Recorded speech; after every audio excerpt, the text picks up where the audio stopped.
hammered by it, that at exactly that moment, a lot of the discussion of Marx in those places dried up precisely because they would have to start to deal not just with Marx's analytical diagnosis of capitalism, but his understanding of crises and the inevitability of disequilibrium and crisis. But again, one of the things that I think you can learn from Marx, and I emphasize this more when I teach it now, is that he doesn't actually talk about the transition to socialism or communism. He doesn't talk about that very much at all. And in fact, he doesn't talk about that. You know, he was not anti-utopian, so that he didn't want to lay out blueprints. But what you do get in Capital is a theory of how societies change. And a lot of that is located in a footnote in chapter 15, which now I spend a lot of time on. I spent about a whole session just on that footnote, which I didn't do when I was teaching it back in your time. I didn't recognize quite the significance of that. But as a theory of social change, it not only tells you how... Which footnote is? It's the footnote where he talks about his relationship to Darwin and how technology discloses the relations, social relations and relation to nature and all those kinds of things.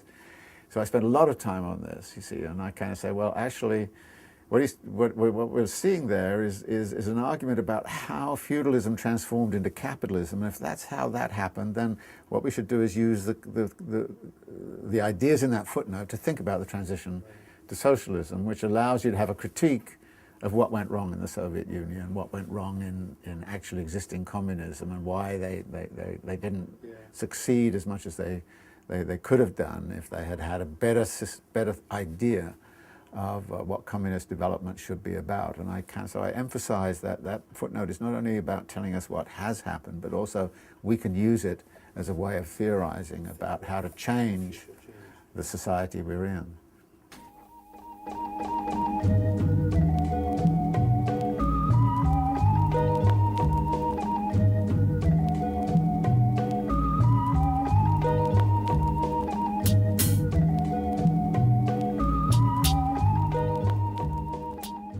As I probably remarked in the first lecture, Marx rarely, if ever,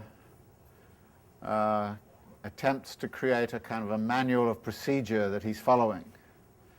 So if you want to know what his method is, you have to either watch him do it, like as you do in Capital, or else you have to resort to sort of consideration of these occasional, very cryptic, condensed statements about how he is going about understanding the world and what it means to try to apply that method to the understanding of a capitalist mode of production. And in this footnote, he actually lays out many basic ideas. And the first, of course, deals with his relationship with Darwin, when he kind of says a critical history of technology. Again, an interesting phrase, because at this point in time nobody had ever thought probably of writing a critical history of technology, so that in itself was an innovative idea at the time. But he said, would show how little of the inventions of the 18th century are the work of a single individual. As yet such a book does not exist. Darwin has directed attention to the history of natural technology, i.e. the formation of the organs of plants and animals, which serve as the instruments of production for sustaining their life. And this is an interesting idea, that evolution is equipping organisms with instruments of production for sustaining their life. And then Marx goes on to say, does not the history of the productive organs of man in society, of organs that are the material basis of every particular organization of society, deserve equal attention? And would not such a history be easier to compile, since, as Vico says, human history differs from natural history in that we have made the former but not the latter? Vico's argument was that as far as natural law was concerned, we would never be in a position to understand it. That was God's domain. and God works in mysterious ways, so we would never really properly understand it, but that we could understand what we ourselves had done, and that therefore human history was less mysterious, or could be made less mysterious, simply because it was humans who had made it. And Marx is taking up that idea. Now, the point of the history of technology has been actually already advanced and set out a couple of times already in the preceding pages. For instance, if you go back to page 286, there he talks about Franklin and defining man as a tool-making animal. And he says that relics of bygone instruments of labor possess the same importance for the investigation of extinct economic formations of society as do fossil bones for the determination of extinct species of animals. It is not what is made, but how, and by what instruments of labor, that distinguishes different economic epochs. There's a footnote there, footnote 6, where he says, the writers of history have so far paid very little attention to the development of material production, which is the basis of all social life, and therefore of all real history. And again, on page 468, he says, the Roman Empire handed down the elementary form of all machinery in the shape of the water wheel. The handicraft period bequeathed to us the great inventions of the compass, gunpowder, type printing, and the automatic clock. But on the whole, machinery played that subordinate part which Adam Smith assigns to it in comparison with division of labor. So this idea that there has been a human evolutionary process in which we can distinguish something about the differences which have occurred in different societies by the nature of the technologies which we see. This idea is very important in Marx and very important in Marxian historiography. But we need to think closely about exactly what that means, and we'll get to that in a minute. Of course, Marx here is also seeing himself as talking about the evolution of human society, and seeing that as a continuation of the sorts of arguments that Darwin had laid out about the evolution of the natural order in general. So in a way, Marx saw himself as continuing Darwin's work into human history, but with a qualitative shift for the reasons that Vico had laid out. But he was greatly admiring of the way in which Darwin had actually been prepared to write about evolution in the particular way that he had, even though elsewhere you find Marx being critical of what it is that Darwin actually sees. In a kind of a commentary he wrote to Engels, I think it was, and I'm quoting from memory here, Marx says something like, you know, it's amusing to see how Darwin, when he looks at nature, sees all of those divisions of labor and specializations of functions and all of the competitive world and survival of the fittest and all the rest of it that actually was characteristic of British industrial capitalism at the time. And there's one kind of interesting reason for that, which was that Darwin was married to the daughter of Sir Josiah Wedgwood, who happened to be one of the great potteries industrialists, so that Darwin was very, very familiar with those aspects of British capitalism which were about specialization, division of labor, competition, and all the rest of it. Of course, in the history of evolution, the Russian evolutionists couldn't understand Darwin at all, and they emphasized things like cooperation and collaboration. And one of the famous sort of naturalists from that environment was none other than Kropotkin, who sort of provided the antidote to social Darwinism by talking about societies based on mutual aid and understanding. But in a way, Darwin's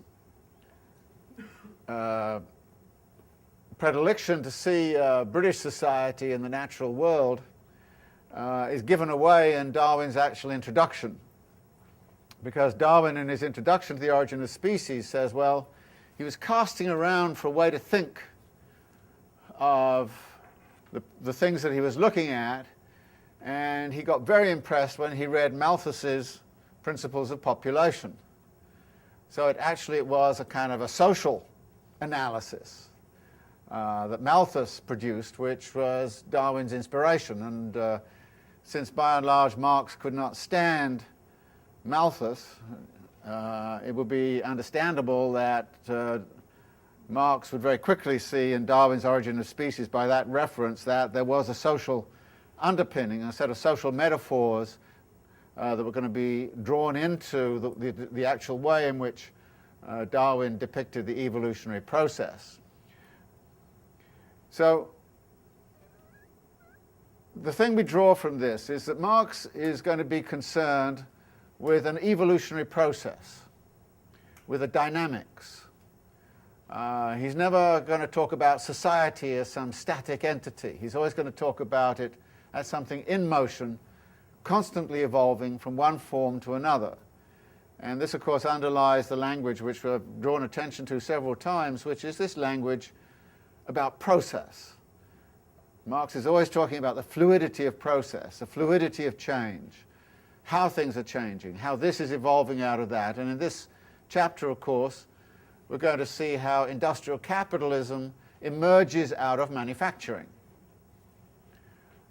and how simpler systems of cooperation and divisions of labour are put together in a radically different way to constitute a distinctively capitalist mode of production, which is different from the manufacturing mode of production which he has analysed in the preceding chapter. The second part of this quote is, I think, even more intriguing and more important to grapple with.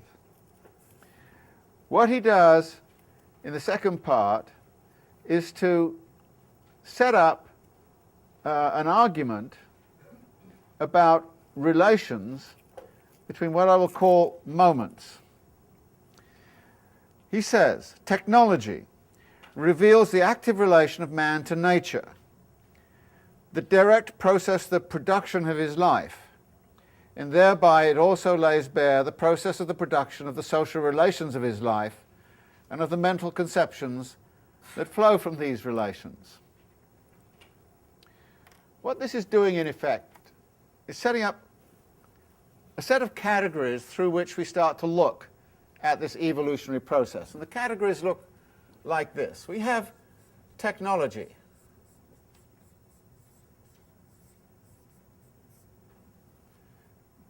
The technology is expressive of something which is a relation to nature.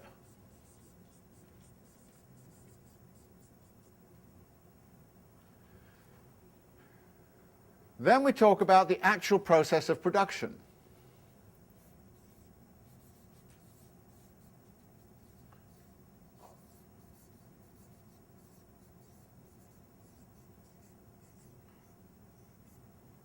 And while Marx doesn't break this out for separate consideration, it is the process of production whereby life is reproduced. So we have, if you like, another category here which we can, in a shadowy way, introduce, which is the reproduction of daily life.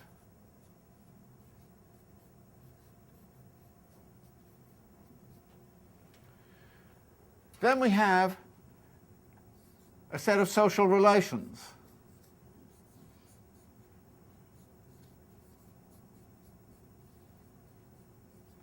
And then we have a set of mental conceptions of the world.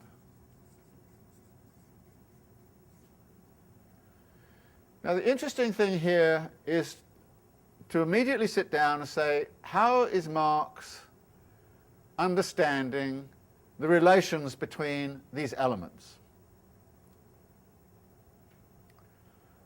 One way in which you could look at this is you could say that Marx is a technological determinist. if you have had the misfortune to read Thomas Friedman's Flat Earth Society piece, at some point or other he says, well, people are accusing me of being a technological determinist, and that's Marx. And he said, well, if that's the case, I'm a Marxist. And a lot of the reviewers kind of went into this thing about how Marx is a technological determinist and Friedman is following Marx, which is kind of pretty ridiculous when you think of the politics of it. But it's even substantively, I think, incorrect. Because Marx does not say technology determines. He says technology reveals. In the other translation, it is technology discloses.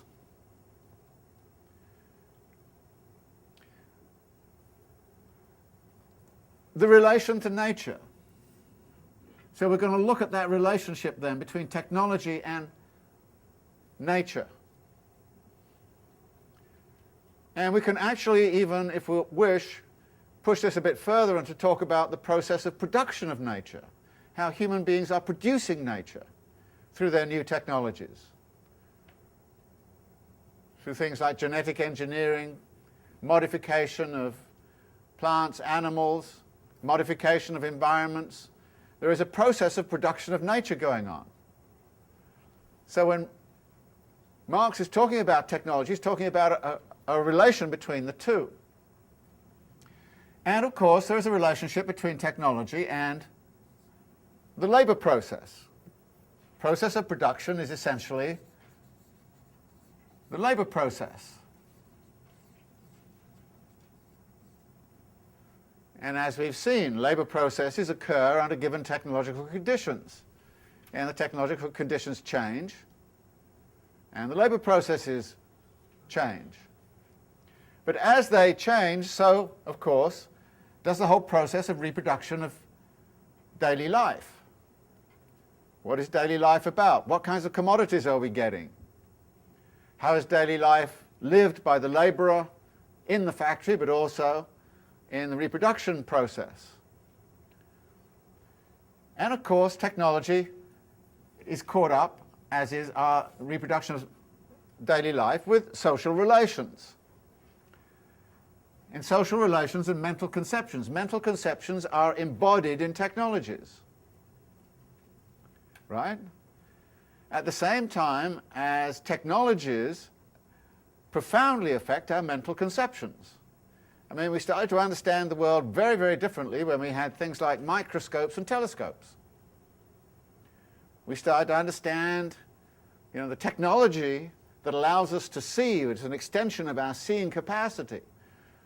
We can now see into outer space, thanks to Hubble telescopes and things like that. So the technologies are altering our mental conceptions at the same time as our mental conceptions are being embodied in the technologies.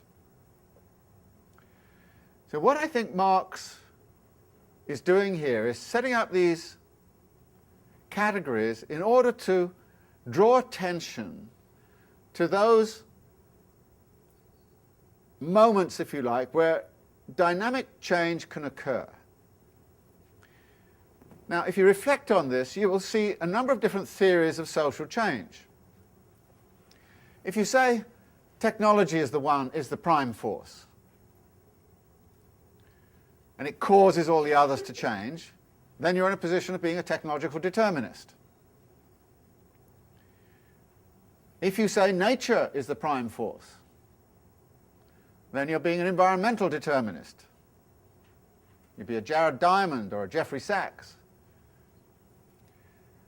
If you said the process of production, the labor process, is the primary force of change, you'd be siding with a lot of the autonomista worker Marxists in Italy who kind of, somebody like John Holloway, who kind of says, in changing the world without taking power, the only place where real change occurs is through a transformation of labouring.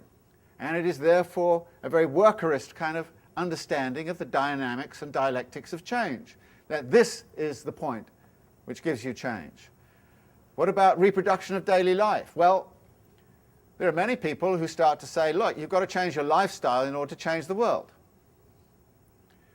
If you want the world to change, then you have to sort of change your consumption habits. The personal is political. And movements around sexuality, movements around the actual reproduction process in the household, all those kinds of things play a very big role in social change. So you'll find people who are kind of say, well, that's where it's really at. And then, of course, social relations. I mean, you could say Marx was not a technological determinist, but he was a class struggle determinist. Class struggle is the moving force of history. And he says that various places. It is a moving force of historical change. What about mental conceptions of the world? Well, if you're a Hegelian idealist, you say it's all, that's what really is critical. And you don't have to be a Hegelian idealist to say, actually, it's ideas that change the world. And you'll find people write things and say, well, it was the change of ideas that changed everything. In her most recent book, for example, Naomi Klein in Disaster Capitalism comes close to attributing it all to the ideas of Milton Friedman. I mean, she does. And I mean, there's some very interesting, very good stuff in there, but at a certain point, it seems like the forcing thing was Milton Friedman sitting down there and rewriting a bunch of ideas, and then everybody suddenly got them locked in their head and started behaving like mini Friedmanites. So it is interesting when you kind of look at this to say, well, how many historical things have you read which puts one or other of these in the forefront of the thing? Now, is Marx doing that? Is Marx actually doing that here? And I don't think the answer is, from what you've read of Capital so far, you'd have to say no. He doesn't use causal language. He doesn't say a change in this causes all of these things to change. It's not even a kind of interactive, dynamic model in which that affects that and then this affects something else and it comes back and affects the technology. I don't think it's even that. More problematically, the question is this a classic Hegelian idea of the totality? Because Hegel's idea of a totality was elements which are locked together as internal relations each of each other. And it's a kind of organic view of the totality. And again, I don't think Marx is being Hegelian. He probably sets it up coming out of the Hegelian view that you need to specify the distinctive moments which are at work transforming the world.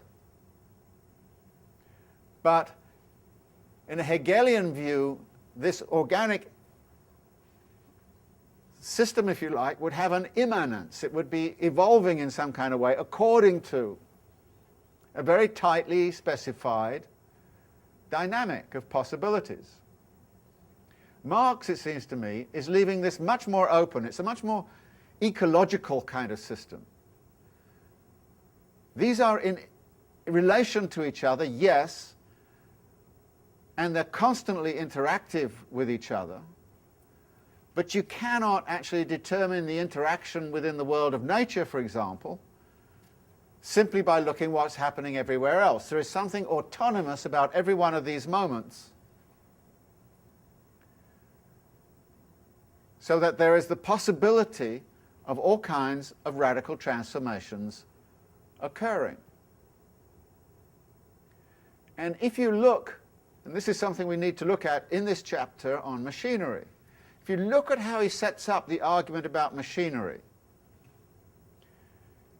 you will see that he invokes many of these elements throughout.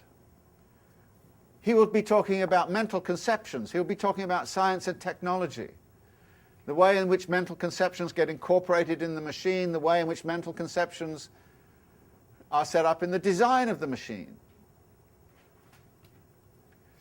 So, but he doesn't say, therefore, it's the inventors who've changed the world. Again, for some of the reasons I've suggested. That is, the technology has as much to do with the mental conceptions as the mental conceptions with the technology. There's a powerful connectivity there. Again, these technologies are not absent a connectivity to social relations.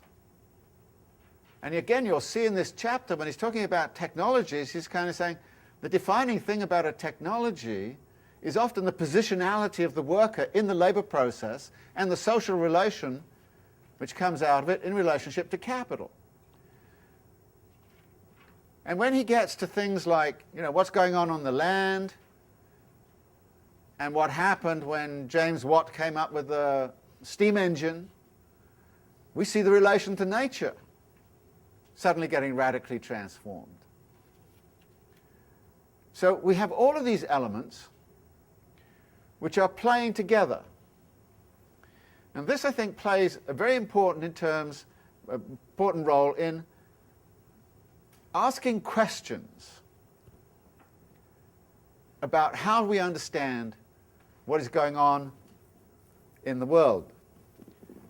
And I remember once I was invited to South Korea, 2 years ago now, to chair a jury about the design of a new town, a complete new city they were going to build in Central Korea. And we had all these designs to look at, and I was there with architects, and I was there with the urban designers, all this kind of thing, and they were absolutely enamored of the strength of, circle shapes and square shapes and all these kinds of things, and they were actually discussing designs in those terms. And I said, well, look, I think if we're talking about this new city, there are a number of questions we need to ask. And the questions are, what kind of relation to nature is going to be constructed in this new city? How is it going to be articulated? What kind of daily life is going to be lived in this city? And would you as architects or designers or engineers want to live in it? What kind of social relations are there going to be? Because the city was essentially going to be an administrative center. They were going to decant all of the office spaces of all the government ministries to this space. And I just said, that's a recipe for total boring disaster if you think of it. It'll be a kind of socio-technocratic misery, So are those the kinds of social relations you want to live with? And what kind of symbolism are we constructing here? Is this going to be a symbol of national identity? Is it going to be a cosmopolitan kind of idea? What kind of mental conception are you going to try and project into the world with this? So I went around sort of laying out these categorizations. They never thought of this, see, but they thought about it, and they thought it was great for about 10 minutes, and then they went back to circles and squares and made their decision. But afterwards, a couple of them came out to me and said, that's such a great way of thinking about it. I'd never thought about that before. Where did you get that from? I said, well, it's in footnote 4 of Capital, chapter on machinery and industry. And of course, they can say, well, oh, God, there you go again. We always knew you were kind of just like that, So, but actually, if you were doing an anthropological inquiry into something, wouldn't this be a sensible set of issues to sort of just set up at the outset? Let's think about all these things. Let's think how they are interactive together. Let's think about the dynamism that is working them through. But this also plays, I think, a critical role in thinking about any kind of revolutionary process. That is, what would the transition to socialism out of capitalism look like? What would it have to engage with? And my argument would be it would have to engage with all of these elements. One of the big problems, it seems to me, of lately lamented actually existing communism was that it didn't do that. It didn't ask these questions about daily life. It didn't ask these questions about the relation to nature. It didn't imagine a world of dynamic interactions and dynamic transformations. And this would then lay back a little bit and explain why, although Marx says that class struggle is the motor of history, he also says ideas are a material force in history. Because you can have all kinds of wishes about transforming your social relations, but unless you can change ideas the hegemony of ideas and all the rest of it, unless you can change that, nothing's going to happen on the social relations front. And we therefore have to think of this as a dynamic interaction. Now, there are some theorists who, it seems to me, have taken up this sort of mode of thinking in recent times. In the Marxist tradition, you have, for example, Lefebvre. Now, Lefebvre likes to talk about ensembles of relations. And this is not an organic system in the sense of just an organism. It's organic in the sense of an ecology of an ensemble of relations which we're looking at. And so Lefebvre, in a sense, is highlighting this idea that the ensemble of relations is crucial to look at. Another person who comes out of the Marxist tradition, although most Americans don't do it, it's like they always think Foucault is outside of it, they also think Deleuze is outside of it. Deleuze is very much in it. And Deleuze talks about an assemblage. And his idea of an assemblage is very much like this. So you do have ways of thinking in Marx which, when you think of them dialectically, but this is again the point, if you read this passage in abstraction, then you're going to get one way of interpreting it.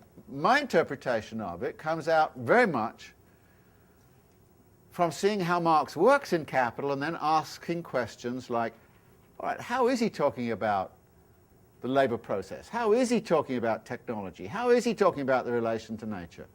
Are they all implicated at various points in the argument? And I think, as we've seen, yes, they're always being implicated, sometimes very softly so, just an occasional kind of, well, there's something about the relation to nature here which is important, or yeah, there's something about social relations here, or yeah, there's something about daily life, but we'll see all of these elements cropping up in this particular chapter. The other thing this does, by thinking this through theoretically in this kind of way, is to give you a way of critiquing. I mean, the way that, for instance, I tried to critique what was being set up around this new town, it gives you a mode of critique. And it also gives you a mode of critique of Marx himself. To what degree is he making suppositions about, for example, the way in which mental conceptions get internalized in technologies, and he omits, as it were, certain other aspects of the problem. In my view, for example, in this chapter, he pays very little attention to the reproduction of daily life, except in a few specific places. And you could genuinely critique him for that. And as I think we will see as we go through, I think there are some very interesting residual problems which he leaves in his account of machinery and modern industry, which we'll get to in due course. So it's a way of saying, well, okay, Carlos, you've set this up in this particular way. How well are you really keeping to it? And the answer is pretty damn well, but there are many elements where you could kind of say there's real room for significant transformation or improvement of what he's had to say. So that you're not locked in, as it were, to, oh, well, he has said everything that has to be said about the universe. But I find this way of thinking about it very compelling, provided you don't treat it as a causal structure, you don't treat it as a deterministic structure, you don't treat it as a sort of a Hegelian totality structure, but you treat it as a kind of open ensemble or an open assemblage of moments in a process, because he's interested in the evolution of society. That's the first part of this quote. I'm interested in how society evolves. Second part of the quote is, it's going to evolve by all of these being evolved in a co-evolution process of some kind. So he's setting up a co-evolutionary model of how to understand the dynamics of capitalism and how to understand the transition from feudalism to capitalism. And I think that the implication is, therefore, that we should be thinking about this kind of thing in thinking about the transition from capitalism to socialism or anarchism or whatever ism you particularly have in mind. Now, the last part of the quote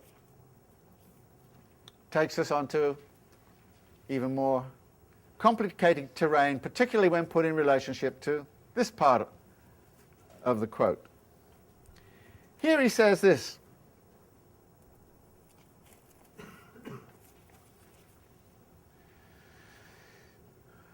even the history of religion that is written in abstraction from this material basis is uncritical. So this, by the way, is the material basis, this whole set of relations. It is in reality much easier to discover by analysis the earthly kernel of the mystic creations of religion than to do the opposite, i.e. to develop from the actual given relations of life the forms in which these have to be apotheosized. The latter method is the only materialist and therefore the only scientific one. The weaknesses of the abstract materialism of natural science, a materialism which excludes the historical process, are immediately evident from the abstract and ideological conceptions expressed by its spokesmen whenever they venture beyond the bounds of their own speciality.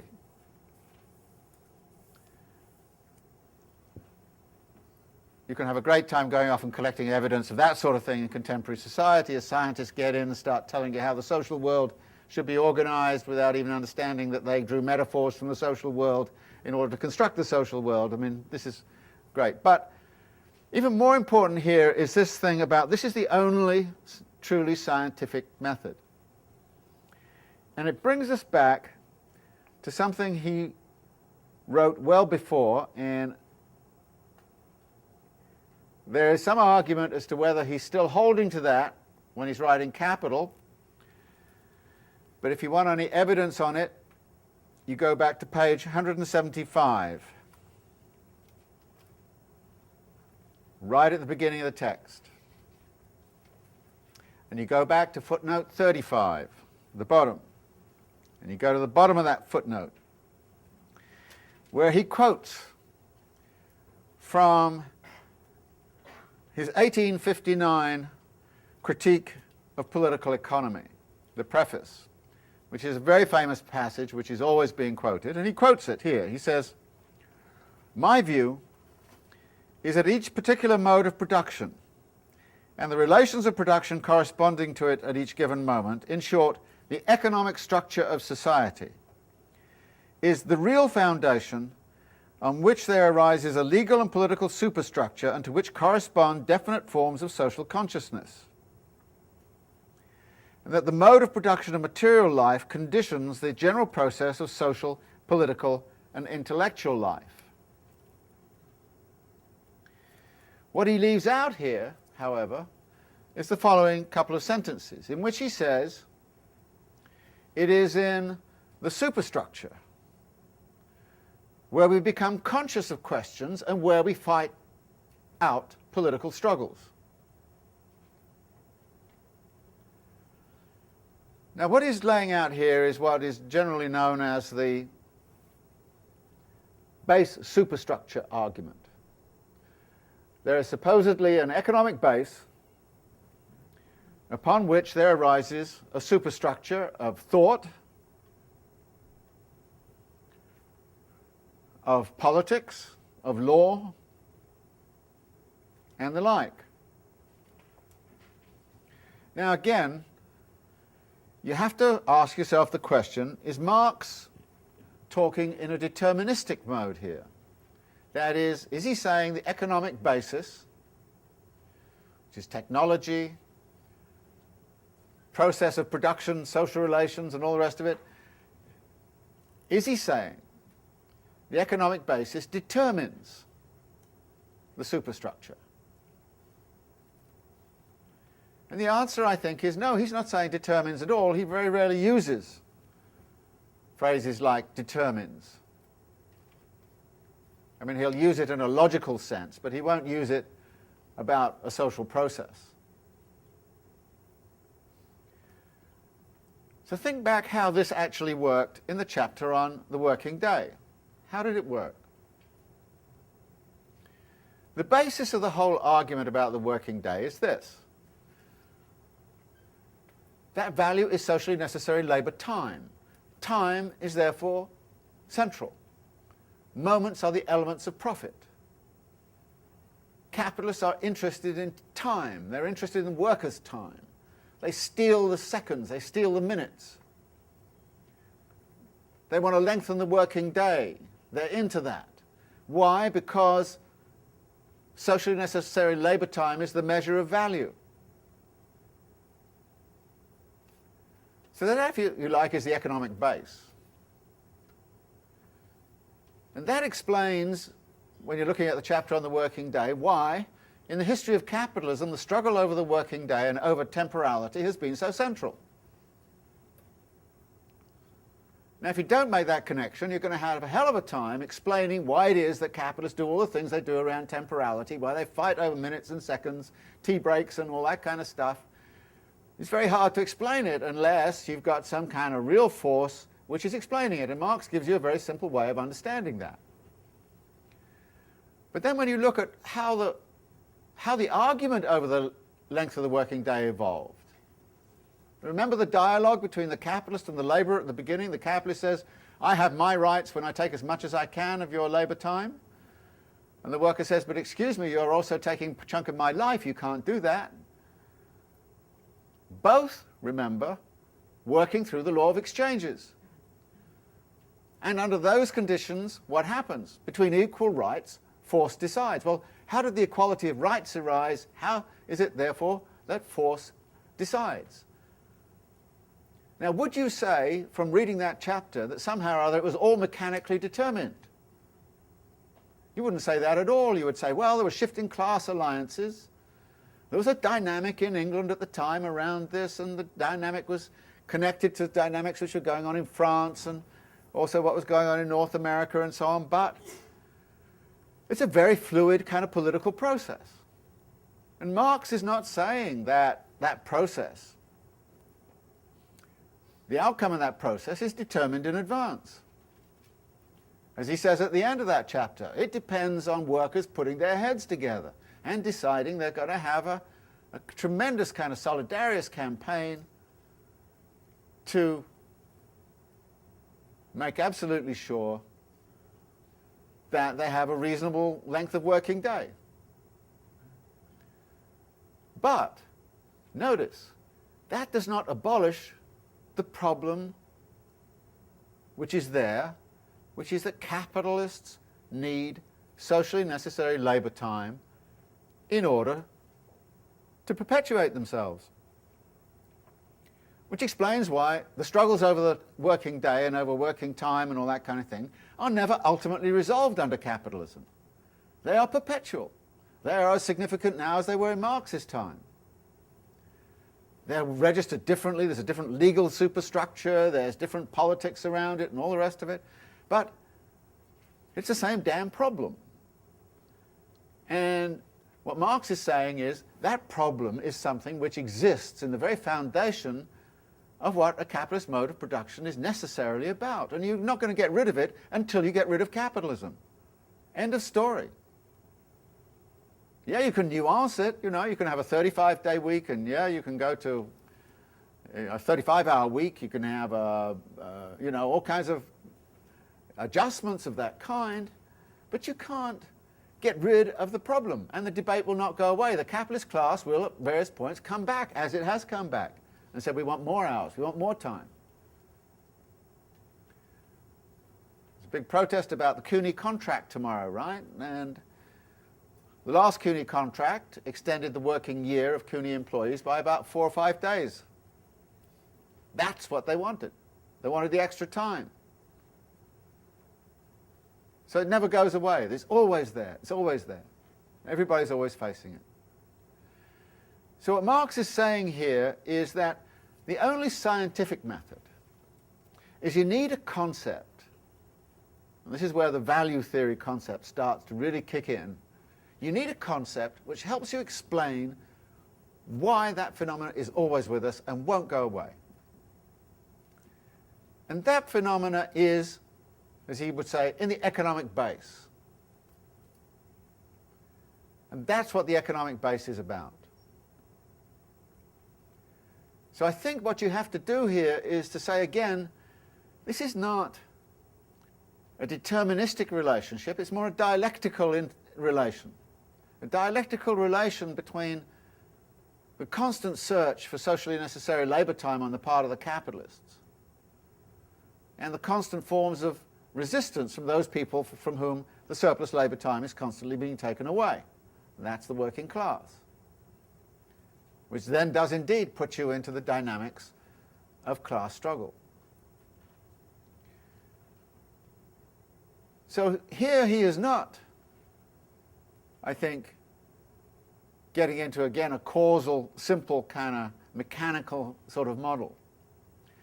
And one of the biggest difficulties, it seems to me, are the positivist readings of Marx, the mechanistic readings of Marx. I mean, somebody who comes in who says the only model of science which is valid is causality, mechanistic understanding, would read this and turn this into a mechanistic model.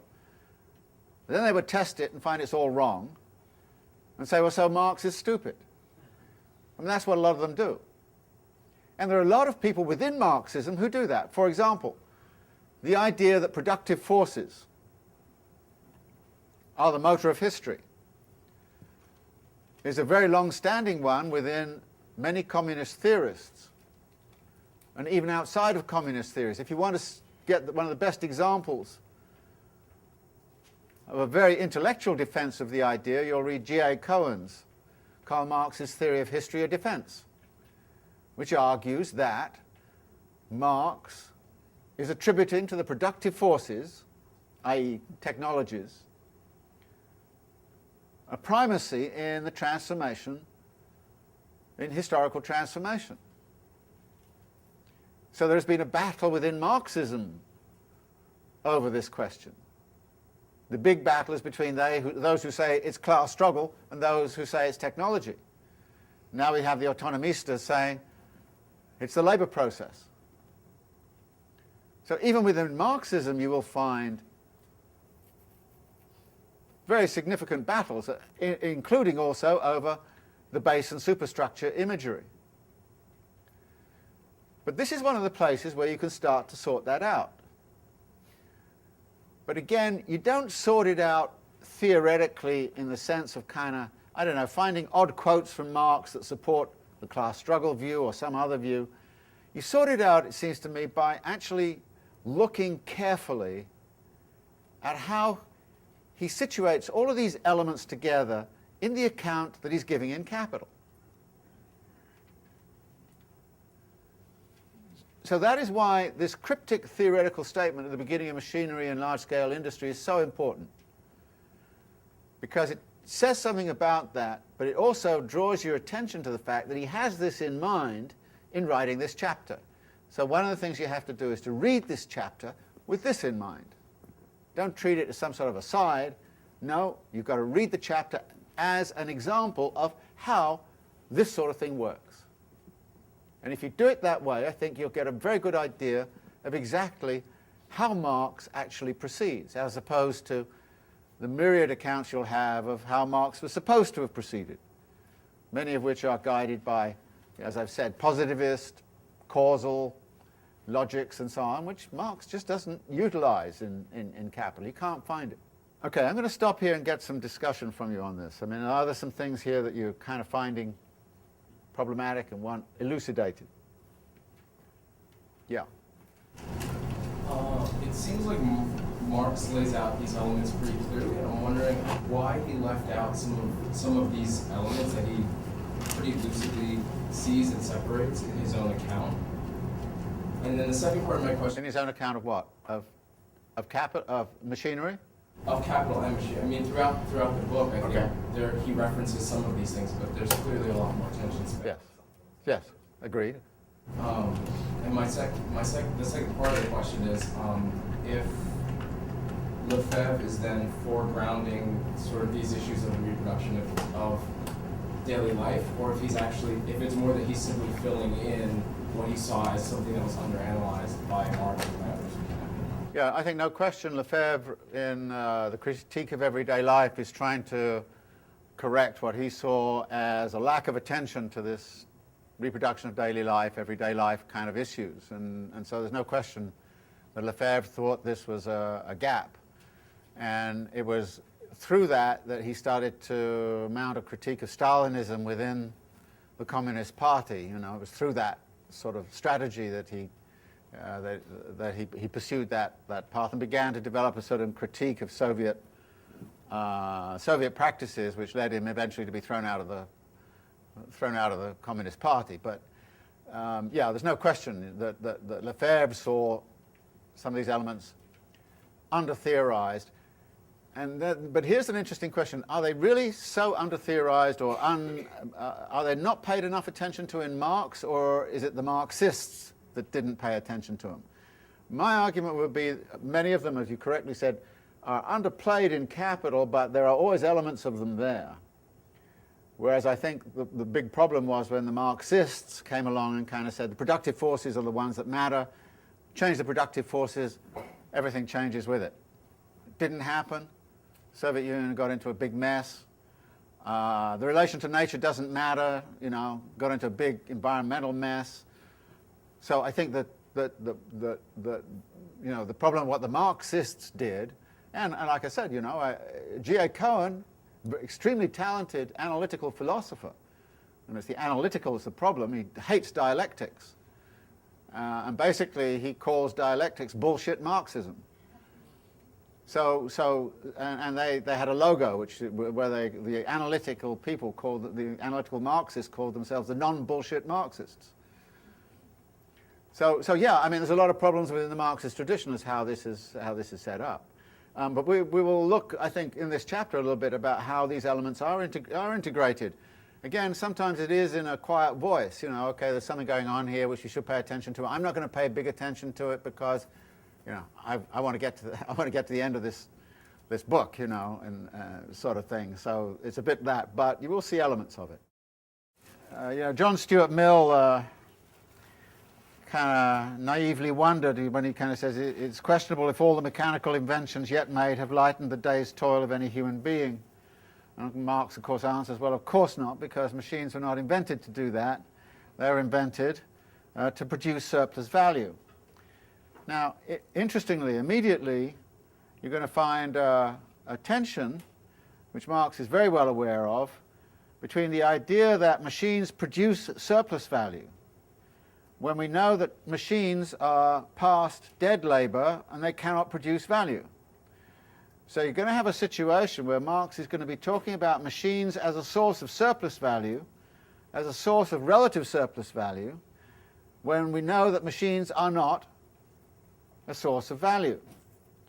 And from this, by the way, will then follow the idea that capitalists get, that machines are a source of value. I mean, if they're a source of surplus value and relative surplus value, they must be a source of value. So therefore, capitalists start to fetishize the machine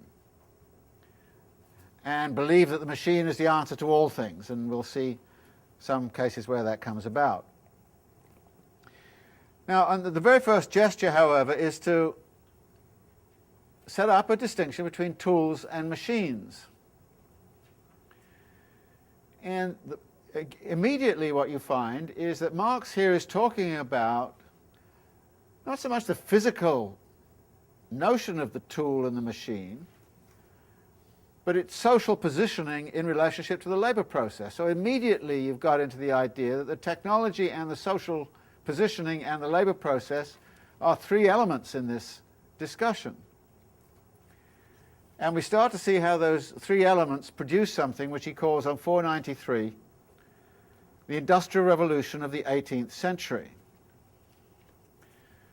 Again, Marx pioneered pretty much in talking about the notion of an industrial revolution. And he's very interested in talking about exactly what the nature of that revolution is. And this first section is about the dynamics of that process.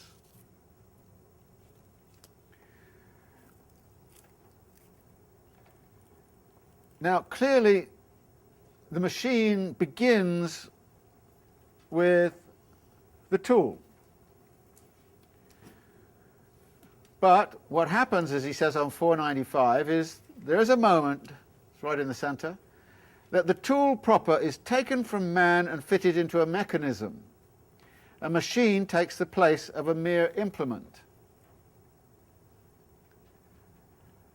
In 497, he comes to the conclusion, the machine, middle of the page, 497, the machine, which is the starting point of the Industrial Revolution, replaces the worker, who handles a single tool by a mechanism operating with a number of similar tools and set in motion by a single motive power, whatever the form of that power.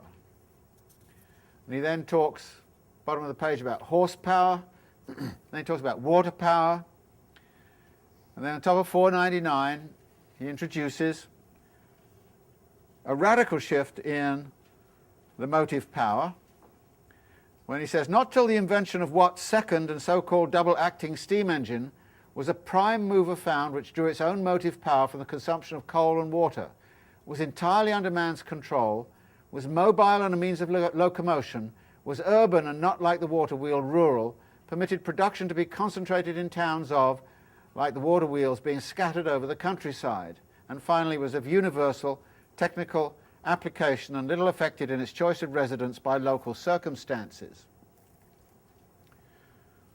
This means that industrial output is liberated from a certain set of constraints which are given by the natural circumstances.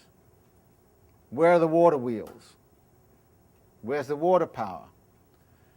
With coal you can cart it around. You can concentrate it, bring it into the cities. It's a radically different process. And this process, by the way, was critical for the Industrial Revolution in Britain for the following reason.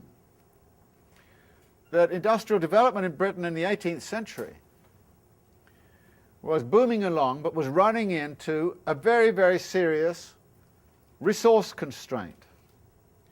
The problem was that your fuel reserves, your fuel resources, were coming off the land. It was biomass, it was charcoal, it was wood.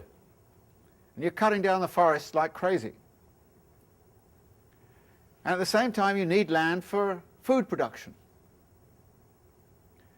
What happens when there's a competition between energy supplies and food production? That were running head to head in Britain to a point where probably the relation to nature would have stopped any further industrial development. British industry was in crisis in the middle of the 18th century for that very reason. The answer was, go underground. Get the coal from underground. There is no competition between land being used for fuel supplies and land being used for food production. Now, there's a connection in all of this because the price of my bagel went up last week from 80 cents to 95 cents. There's an incredible shortage of wheat in the world. Agricultural prices are going through the roof. Why? Ethanol production. We're heading right back into a situation where the land is going to be competed for between energy resources and food resources. And food prices are already shooting up very fast because the rate of conversion to ethanol, throughout Latin America as well as now in the United States is very, very significant. And if you take all that land away from food production, what happens? You get, my bagel goes up by 15 cents. Not only that, but actually bread prices around the world are skyrocketing for all these kinds of reasons. So this move, which can somehow be seen as a social necessity, a political, economic necessity, given the tensions which existed in British industrialism and food supplies at that time, this move was a technological move that radically transformed the relation to nature, and of course it allowed to be set in train, that whole kind of process which allowed the 19th century essentially to mine out all the stored fuel reserves of the Carboniferous period, and the last century to mine out all the stored fuel reserves of the Cretaceous period, leaving us with the question of what's the next reserve of energy. But now we're seeing, as that goes back onto the land, what kinds of problems we may immediately face. But what Marx is doing here then is then saying that we start to reorganize the division of labour, which is considered in the previous chapter, and reorganize cooperation. So on 501,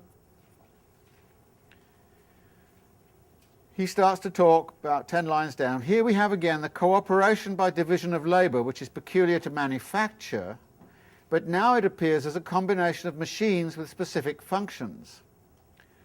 And he talks about the similarities, but then he says an essential difference at once appears. In manufacture, it is the workers who either singly or in groups must carry on each particular process with their manual implements. The worker has been appropriated by the process, but the process had previously to be adapted to the worker. This subjective principle of the division of labour no longer exists in production by machinery.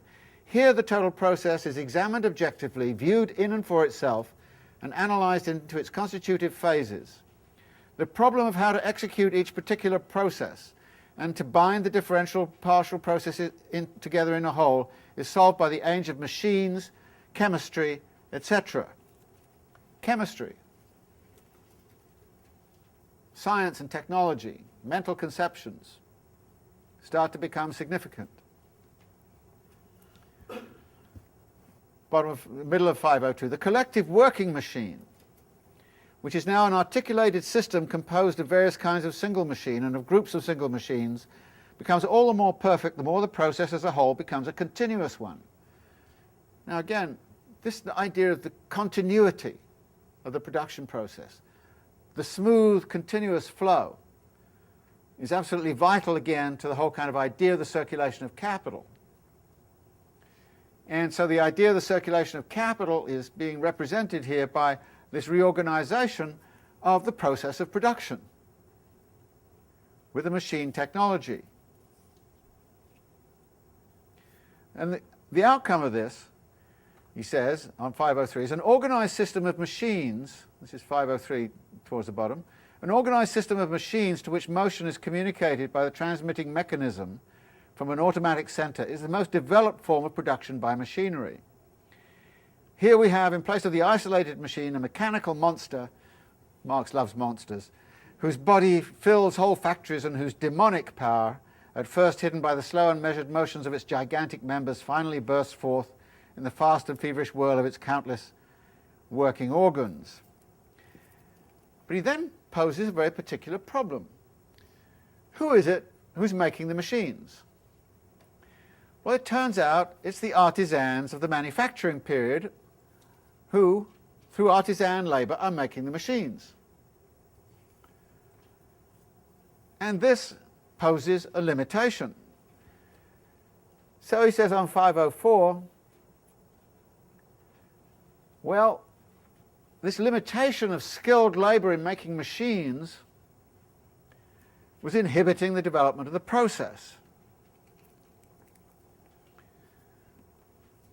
And what was required here was a total revolution in machine technologies. And he talks about this on 504. At the top, demand for the newly discovered machines grew larger. The machine-making industry increasingly split up into numerous independent branches, and the division of labour within these manufactures developed accordingly. So manufacture produced the machinery. But a bit further down, when the system had attained a certain degree of development, it had to overthrow this ready-made foundation, which had meanwhile undergone further development in its old form, and create for itself a new basis appropriate to its own mode of production. This new basis involves a transformation of social relations. You have to transcend the limits of artisanal labour He talks about that, bottom of 504. The growth of the production of machinery, he says, was dependent on the growth of a class of workers who, owing to the semi-artistic nature of their employment, could increase their numbers only gradually and not by leaps and bounds. The technical basis for handicrafts and manufacture was inadequate. What we see on 505 is the idea that the transformation of the mode of production in one sphere of industry necessitates a similar transformation in other spheres. That is, you get these spillover effects from one sphere to another. Machine spinning made machine weaving necessary, and both together made a mechanical and chemical revolution compulsory in bleaching, printing, and dyeing. And then he goes on to talk about the revolution and the modes of production of industry and agriculture made necessary a revolution in the general conditions of the social process of production, i.e. means of communication and transport. Bottom of that paragraph, hence quite apart from the immense transformation which took place in shipbuilding, the means of communication and transport gradually adapted themselves to the mode of production of large-scale industry by means of a system of river steamers, railways, ocean steamers, and telegraphs. But the huge masses of iron that had now to be forged, welded, cut, bored, and shaped required for their part machines of cyclopean dimensions, which the machine-building trades of the period of manufacture were incapable of constructing. Here comes the crucial paragraph. Large-scale industry, therefore, had to take over the machine itself, its own characteristic instrument of production, and to produce machines by means of machines. It was not till it did this that it could create for itself an adequate technical foundation and stand on its own feet. In other words, it was the rise of the machine tool industry and the production of machines by machines which became, as it were, the center of the technology of a capitalist mode of production which was adequate to the requirements of a capitalist mode of production. So this is the revolutionary movement, a movement from tools to machines, which are produced by artisanal labor, and they're sporadic and around the place. These machines are collected together and become a system of interconnected machines. But then as you try to extend that system, so you get an expansion of demand for more and more machines, which can only be met by setting up an industry which produces machines by machines. And it is that dynamic which, in Marx's view, characterizes what the Industrial Revolution was centrally about.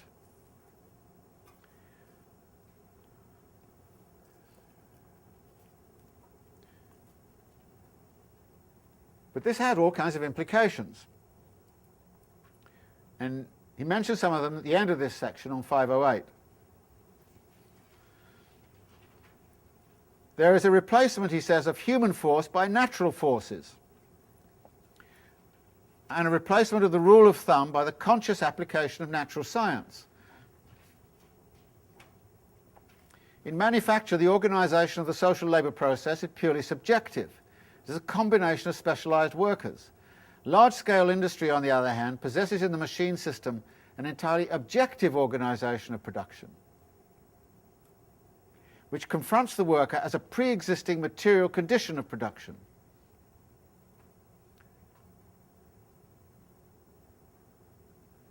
Look what this is talking about here. Look how he's going around these elements. Natural science, technology is being deployed, technologies are being transformed, social relations are being changed, the process of production is being changed, and so is the relation to nature. All of these elements are actually at work in this section. Nothing about everyday life, but all these other elements are in there.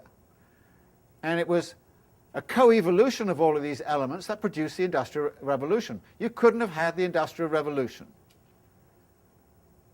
put it this way, without there being a radical transformation of social relations, i.e. the workers moved from being an active subject to being objectively embodied in a radically redesigned labor process, which is using the new technologies and mental conceptions,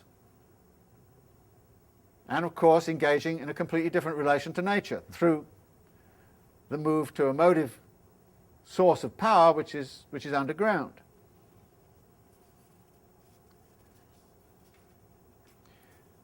The next section he raises the question of the value transformation transferred by the machinery to the product. We've come across this a bit before.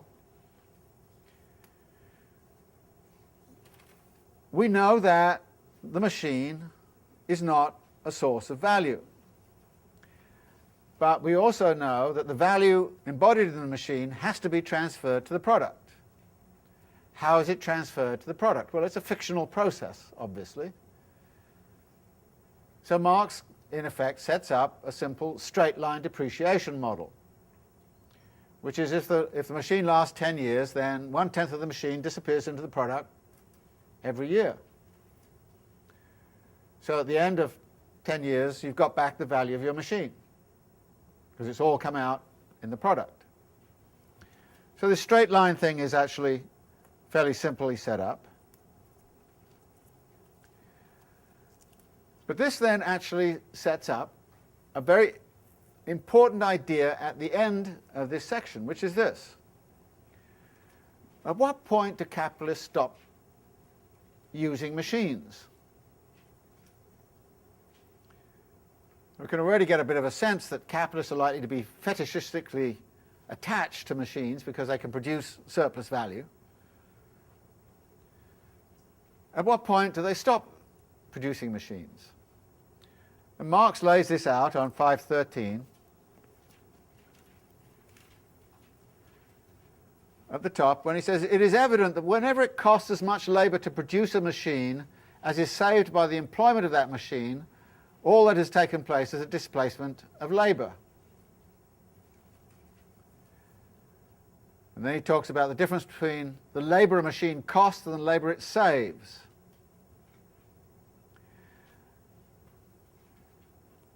And the idea that the productivity of the machine is therefore measured by the human labour power it replaces. And then he talks about this, and on 515 this leads him to specify a limit. 515 in the middle, he says, "The use of machinery for the exclusive purpose of cheapening the product is limited by the requirement that less labour must be expended in producing the machinery than is displaced by the employment of that machinery. For the capitalist, however, there is a further limit on its use. Instead of paying for the labour, he pays only the value of the labour power employed. The limit to his using a machine is therefore fixed by the difference between the value of the machine and the value of the labour power replaced by it." And then he goes on to talk about, well, if labour has a different value in the United States to what it has in Britain, if the value of labour is much higher in Britain, then obviously employing a machine is going to save you more value in the United States than in Britain. And if labour is dirt cheap in Britain, you won't employ the machine. So he puts an argument in that actually there's a differential between Britain and the United States in the employment of machinery, simply because the value of labour power is radically different in the United States than it is in Britain. Now, this limitation is a very important part of his argument. It's going to come up again 2 or 3 times later, so it's a critical point in the argument. It defines, as it were, a rational kind of point in which a rational capitalist, armed with the right kind of information, would decide, I am not going to go for a new machine because it will replace so many workers that will not compensate me for the amount I'm going to have to lay out on the machine. Now, this immediately, of course, reminds us of something important about machinery. The 2 forms of relative surplus value he's looked at so far, cooperation and division of labour, were essentially free goods to the capitalist. The capitalist didn't go out into the market and buy them as commodities. They were available to the capitalist, and through a reorganisation, yeah, may involve some capital investment like building a factory or something, but through reorganization, capitalists could benefit from cooperation and division of labor. But the machine is a commodity that you buy in the market. It has a value. You not only have to pay attention to how that value gets transferred into the product, but you also have to configure how much of that value which is embodied in the machine is going to be compensated by the labor saving that comes from the employment of the machine. And this is, as he says, a key limitation. And it's going to play a very important role in understanding the dynamics of accumulation. Poses the question, at what point do capitalists stop playing this game of perpetual technological innovation? And of course, capitalists are not always rational. They're also fetishists. So we see many examples in our own society where capitalists go well beyond the point where a rational capitalist would stop employing machines. We'll come to some of that later. Third section. And here I would also want to suggest something about this very long chapter. Pay careful attention to the chapter headings. They really lead you through the chapter, sort of step by step. He's talked about the Industrial Revolution, how it came about, what the dynamic was. He's talked about the transfer of value. Now he wants to talk about the implications for the worker, i.e. the social relations side of things. And the first thing you see is that machines, by the very form in which they're constructed, which are easily utilizable by anybody, permit the employment of women and children in ways that may not have been so easy before. And what this does is to allow the capitalist to start to think that I no longer have to think, when I'm employing people, about the individual wage. All I have to think about is the family wage. So I can employ the whole family.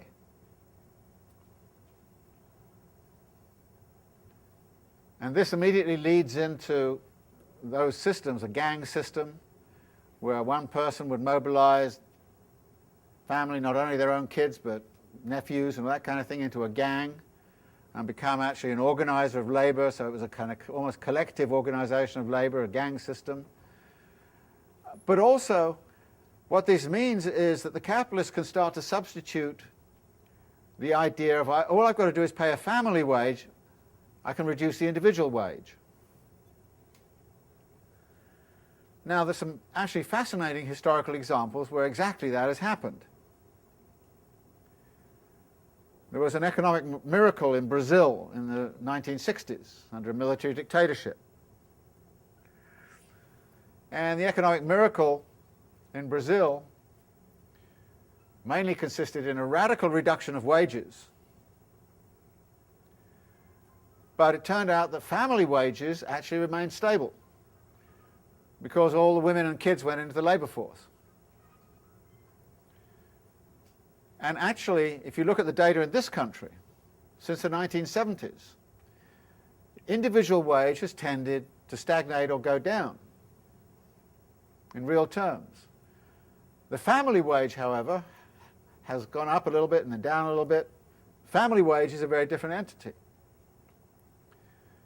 And the two graphs of individual wages since the 1970s and family wages, again, in this country what we've seen is a substitution, as it were, of the family wage against the idea of an individual wage, which of course transforms social relations in radical ways. And it also starts to transform what happens in the domestic sphere. Now, this is not something that Marx pays that much attention to, but as you'll see in the footnote at the bottom of 518,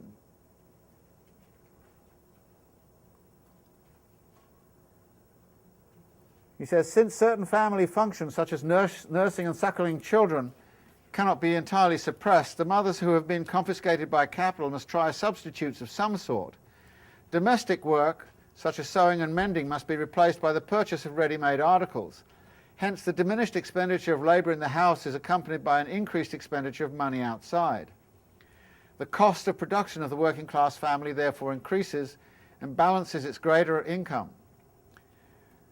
In addition to this, economy and judgment in the consumption and preparation of the means of subsistence become impossible. And then he refers to the ways in which these materials can be studied in the reports of the inspectors of factories. So there's a transformation in gender relations which is involved here, and also generational relations between parents and children because of this gang system. There's also transformations occurring in the domestic sphere. So this is one of those moments where he does indeed mention the reproduction of daily life, but it's just a casual mention, a little bit to one side. But it sort of suggests, well, he's aware of the issue. But again, he's not going to make it central to his argument. He probably should have made it more central than he did, but at least he's aware that this is an issue. So this then immediately brings him, of course, to say, well, what are the implications of the importation of children into the process of production? Different kind of, and then we get into, again, the Factory Acts, the factory inspectors and the kinds of things they're reporting about what on earth is happening to kids in the production process. And so there's a little bit of time on that, and then he kind of says, and of course, one of the things they then get into is they want to have schools and things like that, so he kind of debunks this idea this is anything like a real education. So the main point here is that machinery, when it comes in, allows a different deployment of family labour. Now there are moments in here when, of course, he starts to sound like, well, okay, women can't do the heavy lifting.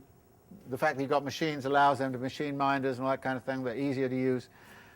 Issues of that kind in this section, but the general point he's making, I think, is significant, which is that when you get these radical transformations in technology and in machinery in particular, you cannot imagine that occurring without a radical transformation of social relations of some kind, and the two are implicated in each other. The second is the prolongation of the working day. It starts on 526.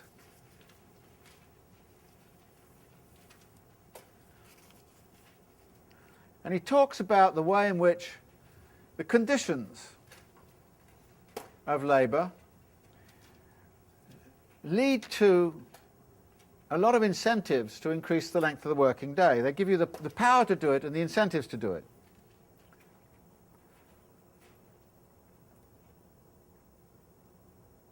And these conditions are partly this, that the machine, through its objective qualities of the continuity of the production process which it allows, puts tremendous emphasis on the continuity of the presence of the labourer. The labourer has to be there to service the machine all of the time. The labourer is not in control of the machine is more in control of the labourer. And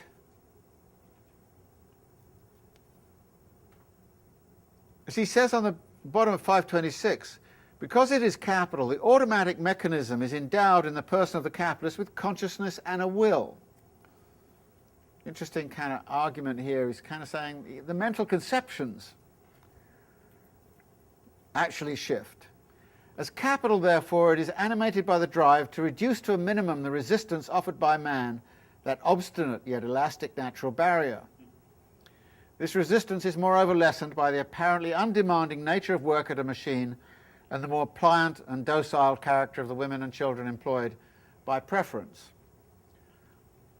The historical record shows that women were nowhere near as docile as Marx is imagining. But then he goes on to talk about the active lifetime of a machine, however, is clearly dependent on the length of the working day, which then leads him on 528 to talk about the case of moral depreciation, which we've already briefly mentioned. I want to get the money back out of my machine. It's going to last 10 years physically.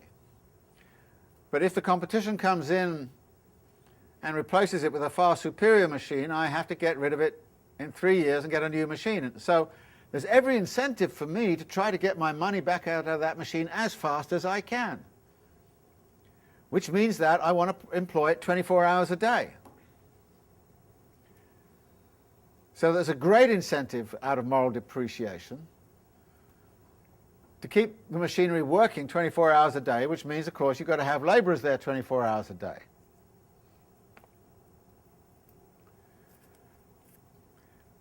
Because he here introduces a very important concept, which is the idea of devaluation. As he says on 528, the young and full of life, however young and full of life the machine may be, its value is no longer determined by the necessary labour time actually objectified in it, but by the labour time necessary to reproduce either it or the better machine. It has therefore been devalued. And capitalists don't like to have their machinery devalued.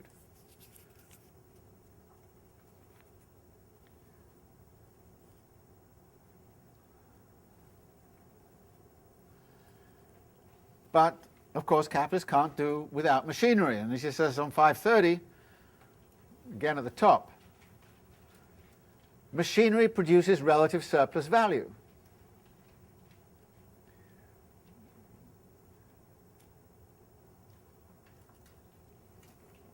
And he then talks about a certain contradiction. Because by removing labour from the labour process, you're taking away the source of value production. So why would you use a machine which costs you something in value in order to remove a chunk of the labour force from production, when it's the labour force that's producing your surplus value? Conundrum. And actually it's going to be very important for the analysis in Capital, because it's a contradiction. And he says on the middle of 531, hence, he says, there is an immanent contradiction in the application of machinery to the production of surplus value, since of the two factors of the surplus value created by a given amount of capital, one, the rate of surplus value, cannot be increased except by diminishing the other, the number of workers. This contradiction comes to light as soon as machinery has come into general use in a given industry. For then, the value of the machine-produced commodity regulates the social value of all commodities of the same kind, and it is this contradiction which in turn drives the capitalist, without his being aware of the fact, to the most ruthless and excessive prolongation of the working day. Now what's going on here is this. You're taking the labourers out of production, and as you remember, the capitalist is interested in the mass of surplus value, which is the rate of surplus value times the number of labourers employed. Reduce the number of labourers employed, you've got to have a huge increase in the rate of surplus value to maintain your surplus value. Does the machine give that to you? And if it doesn't, aren't you walking straight into a serious contradiction? In fact, one of Marx's great theses, which he's going to explore in Volume 3 of Capital, is that technology has a destabilizing effect upon a capitalist system. In fact, it undermines the production of surplus value. But capitalists can't stop their search for new machines, because remember, what they're looking for is that ephemeral form of surplus value that comes from that brief time when they have a technological advantage over everybody else. Then they get relative surplus value. But when you aggregate this up and look at the dynamic of the whole system, you kind of say individual capitalists behaving in their own self-interest, i.e. searching for that marginal bit of ephemeral relative surplus value, create a disequilibrium in the whole system, which can create a crisis in the whole capitalist mode of production. And this occurs without capitalists being aware of the fact, which leads him on 532 to spell this out in a different kind of way. Well, bottom of 531. Machinery produces a surplus working population. This is something that's going to come back again and again and again. The role of a surplus working population. It says, which is compelled to submit to the dictates of capital. You throw people out of work by technological innovation. They're sitting out there unemployed. They're extremely vulnerable to being re-employed at a much lower wage rate. So this is advantageous. Hence, says Marx, the economic paradox that the most powerful instrument for reducing labour time suffers a dialectical inversion and becomes the most unfailing means for turning the whole lifetime of the worker and his family into labour time at capital's disposal for its own valorisation. What he started out with John Stuart Mill's argument is there explained. The question of intensification. You remember the definition of value, which is socially necessary labour time, which is at a given intensity and productivity. So he's already introduced the idea of intensity, but he hasn't worked with it very much right now. But what he's pointing out here is that machinery allows you to regulate intensity, because it is the speed of the machine which sets the pace and defines the intensity. You can start to speed up the machine. And he points out on 536 that there is something what we call the porosity of the working day. You can reduce the porosity of the working day. You know, when you're dealing with manufacturing, you know, people put down their tools and have a chat. Well, you can't do that on the assembly line. The assembly line's coming through and you're stuck to, you've got to do it. And then you can speed it up, you know, the Charlie Chaplin modern times kind of phenomena. So what we're dealing with here is the possibility of intensification. But what capitalists also found, this is something else that comes up here, is a tension with the preceding section. What capitalists also found was that a reduced length of the working day allowed them to increase intensity considerably. That if people were working for 12 hours, they couldn't concentrate for 12 hours. Whereas if you reduced it to 8 hours, then you could really keep people at it solidly for 8 hours. So the whole idea of intensity becomes crucial in how the capitalists are managing the workforce, but also speed up becomes entirely possible. So this becomes a thesis that he puts together as a general argument for looking at the impact on what is going on inside the labour process. In other words, the technology and the labour process are linked together in such a way as to increase intensity and also to change the nature of social relations. So one of the things you have to do is to recognize that this chapter on machinery is written in that context. And what Marx does is to universalize what is going on in Manchester at that particular period into a general theory about what machinery and large-scale industry are about. Now, there's a very serious argument to be made that if Engels had been located in Birmingham, the whole structure of industry in Birmingham was radically different. You didn't have large-scale factories. You'd had what we would call agglomerated small workshops producing guns and jewellery and the sort of gun and jewellery quarter of Birmingham was a very famous production quarter, which is very analogous to some of the industrial structures which have arisen in Silicon Valley and all the rest of it since. In other words, it was a much more decentered kind of system, a lot more subcontracting, a lot more kind of integrated. It was a very, very dynamic industrial form, which Marx seems to know very little about.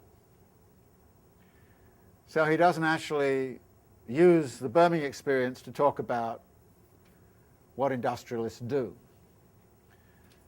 So he tends to think that all industrialists will go the way of Manchester, when in fact a good segment of industry, even at that time, was going the way of Birmingham.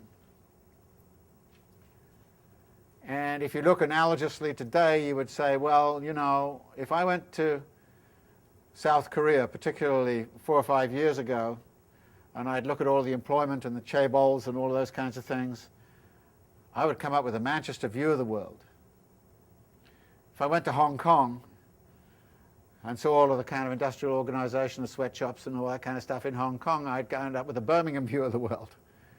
And actually the Manchester versus the Birmingham view of the world has been very important in understanding the dynamics of industry. There is, I think, a serious bias in this chapter towards the Manchester view of the world. And I think we have to, I'll lay that out because that's one of the arguments I want to emphasize next week, that we're going to be talking about the Manchester system. And what Marx is doing from that is saying this is going to become universal. And to some degree it has become universal, because the Manchester system of the sort he's talking about is indeed the sort of system you would have found in Pittsburgh. It's the kind of system you'd find in Detroit. It's the kind of system you would find in South Korea. But it's not the kind of system you'd find in Bavaria or the Third Italy, or you'd find in say, the sweatshop complexes of Los Angeles, or in Hong Kong, where it's sort of a small workshop organization. So we have to figure that in here. So this is, if you like, very important to put down a historical marker and say, look, this is what Marx is working from. I think he did a very good job of working on it from that perspective, but it's not the only perspective there is. So we've got to bear that in mind in going through the rest of this chapter. So I want to go to the end of this chapter, but I also want next week to do the chapter on absolute and relative surplus value, which is chapter 16, which is relatively short. This chapter on machinery is a long chapter, and like I say, you have to go through it and say, okay, what's he dealing with? Okay, here's the revolution, here's the transfer, here's the effect on workers, here's the factory system, here's what struggles are about, so on. So he goes through a whole set of ideas, and you'll see him moving around some of these elements as he does so. But we'll get back to that question you raised next week. Okay?